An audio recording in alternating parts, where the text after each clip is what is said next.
Hey everyone, this is Professor Barnhurst, and I am here today to just do a quick um, wrap-up video and a check-in video, just to say hello and talk to you a little bit about the things that we've learned so far in the course.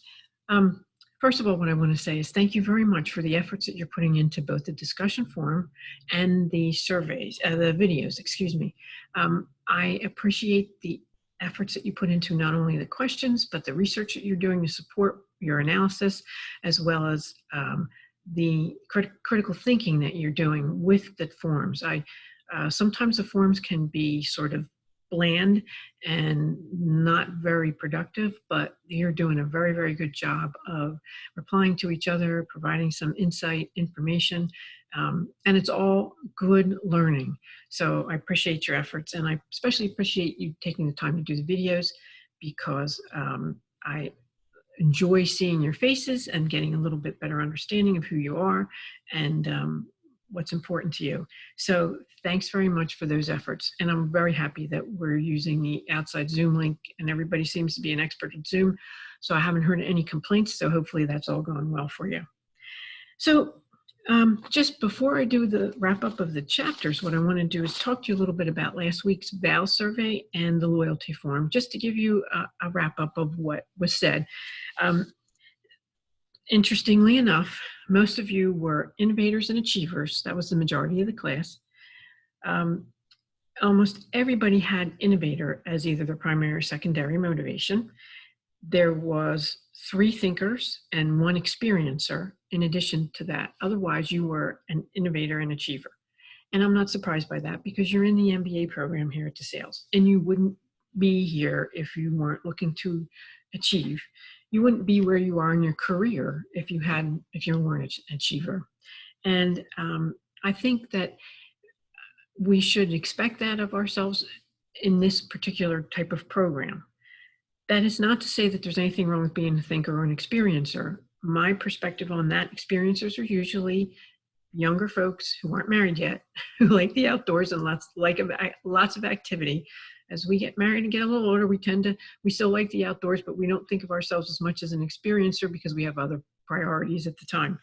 And the thinkers I usually find are people like myself who used to be, when they took the VAL survey, maybe the first time, an innovator and achiever. And then as I got older and my paths changed a little bit, I became more of a thinker and an achiever. Sometimes I even border on being a believer, because I see that I've learned a lot, done a lot of things in my career. So I've kind of started to lean towards that a little bit, because I've established myself and what I believe about business in general, careers, right and wrong, that sort of thing. So that itself was extremely interesting. The loyalty forum, we had 5 stores mentioned, 2 automobile organizations, Hyundai and Honda, and then Toyota was thrown in a comment, USAA Insurance, Sleep Number Bed, Bombas Socks, Nike Sneakers, Nutrilite Vitamins, 2 kinds of makeup, and a designer by the name of Kate Spade, who you could throw in as a store because she sort of has her own stores. But the 4 stores we mentioned were Pet Value, Costco, Target, and Cabela's. So keep that in mind. And now let me move on to the wrap up for the last couple of weeks. So you saw in market research that it's important that organizations do market research to capture what they call marketing insights. And those insights help them determine the course of their holistic strategy about their particular organization. And as we move into these chapters on consumer behavior, consumer loyalty, and targeting and segmentation, what we find is that companies can't connect with large, broad, and diverse markets. They just won't be competitive and they won't be effective. So they need to identify that distinct group of buyers that we call segmenting the market. And then they need to take that segmentation and select target markets to focus on from that segmentation. This helps them narrow down the market to those folks who will be most responsive to their offering. These relationships and they use that to develop relationships, excuse me. And these relationships and the segmentation and targeting allows marketers then to position the company's offering in the mind of the consumer and deliver the right benefit to those market segments, right? Features and benefits, right benefit to those marketing segments. Positioning is something we're going to talk about this week when it comes to branding. And that is the third piece of STP, segmentation, targeting, and positioning. The third piece of how you will attract that segment or those segments you've chosen. Once marketers identify the most effective segments, then they need to deliver the value that the consumer is looking for. We call that the customer perceived value. We tend as consumers to be value maximizers. We choose whatever offer we believe will deliver to us the highest value. And that usually includes quality, service, and the amount of effort that it takes for us to acquire your product or return it or anything else. Some of the examples were in the loyalty forum were the stores, the 4 stores that we talked about. Costco was a favorite because of its quality, its high volume of things for families, for big families, little families. It's always nice. Sometimes it's nice to have more volume of things than to have to run to the store every week for that sort of thing. For Target, we had a really good conversation about how Target became a renewed loyalty for Karen when the pandemic occurred. She had been a shopper at Target many years ago, but then had sort of stopped. And then during the pandemic, realized that most of the stores didn't have what she wanted, or she didn't want to go there. She would prefer to get curbside pickup. And she discovered that Target had everything. They had groceries. They had all the other supplies we need, that's at Target, like clothing, etc. They did excellent curbside pickup, and it was when you got there, you didn't have to make an appointment like some of the other stores. There was a lot of benefit for her of going to Target. And there were several of us who also apparently rediscovered Target during this pandemic because specifically for me, they had what I wanted, and they had it mostly consistently, unlike any other of the local stores that I shop, in a grocery store whose name I won't mention. So each one of us had a different reason, but we will be loyal or remain loyal to that particular organization for that reason.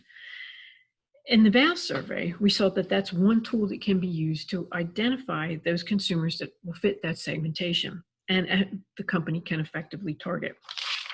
The more marketers use those tools and research to understand the market, the more value they will be able to provide their customers. The more they understand them, the more value they'll be able to provide. That's extremely important. As marketers, we look to increase total customer satisfaction by keeping the quality, the service satisfaction, and a very high level of communication with the consumer. We want to keep that relationship strong. So how do we do this on an everyday, ongoing basis? Well, we interact closely with the customer. We now can interact with our favorite products on Facebook or some other social media places. We develop loyalty programs for them. We reward them for still continuing to shop with us. We develop brand communities where they can join in with others who are as interested in their company as we are.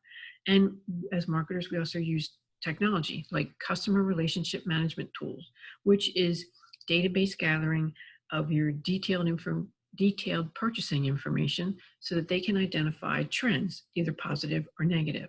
And that's more about your buying habits, but it tells them exactly what you're doing and how they need to respond to that, excuse me. Marketers use all of these tools to keep customers for a lifetime. So they understand what your customer perceived value is, and they keep that consistent so that in return, they get a high customer lifetime value out of your buying habits so that you don't leave and go somewhere else. You stay with them for the long run, and they can count on you when they calculate their future profits many years from now as you're still loyal. Excuse me. That was turned on. I thought that was off. Okay. Your customer behavior towards the company is monitored constantly. So we marketers see whether or not you're still working with us, buying with us, saying good things about us, bad things about us, whatever. We monitor constantly. So if we have to, we can make a change to retain you or identify new consumers. Or maybe we want to switch you to a different product. Maybe we see that you are purchasing less of one product and we have another that's newer and better. We want to persuade you to stay with us by maybe trying that. So we keep in contact with you as much as possible. We work very hard again to increase your customer loyalty and your customer lifetime value.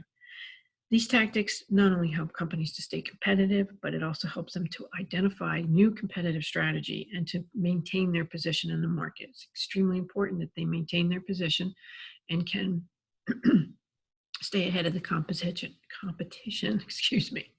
So this week coming up, we're going to take this a step further and look at how marketers then develop not only just themselves as a company, but their brand and their brand strategy so that they can help keep us as customers even for longer periods of time and keep our loyalty as strong as it can be for an indefinite amount of time.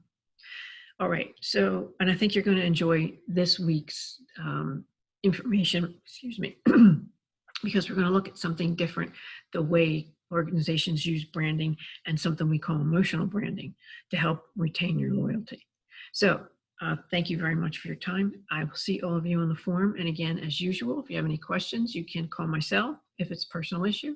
If it has to do with the course and the course content, you can ask it in the Ask the Instructor form so that everyone can see the answer in case they have the same question. All right, everyone, I'm enjoying meeting all of you and getting to know you better. So take care, have a good week, and I'll see you in the forums.